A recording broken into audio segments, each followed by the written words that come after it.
Welcome to our channel. Today we how to invest with Lyft, complete guide step by step clearly.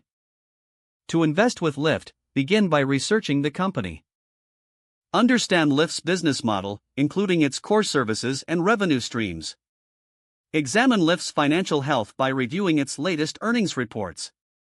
Look into Lyft's stock performance history and current market trends. Choose an investment strategy that aligns with your financial goals. Decide whether to invest in individual stocks or consider an ETF that includes Lyft. Create a brokerage account if you don't already have one. Compare different brokerage platforms to find one that suits your needs.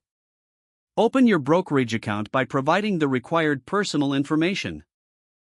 Fund your brokerage account through a bank transfer or other accepted methods. Once your account is funded, search for Lyft's stock symbol, which is LYFT. Analyze the current stock price and determine if it fits your investment strategy. Decide on the number of shares you want to purchase based on your budget.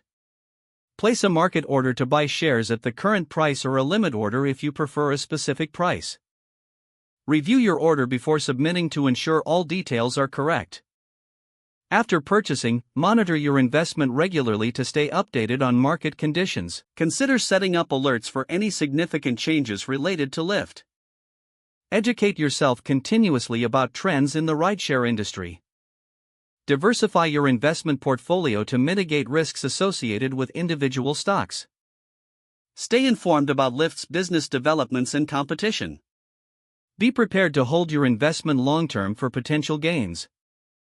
Reassess your investment periodically based on company performance and market conditions. If the page does not load, refresh the browser or try again in a private or incognito window. Make sure you are using the correct email address, then retype it carefully to avoid small typos. If your password is not accepted, use the reset option and create a new strong password you can remember.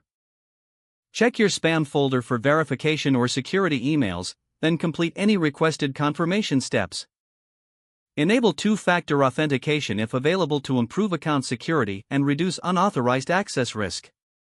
After signing in, review your profile details so your contact information and settings are accurate and current. Don't forget to like this video and subscribe to our channel for more step-by-step tech guides.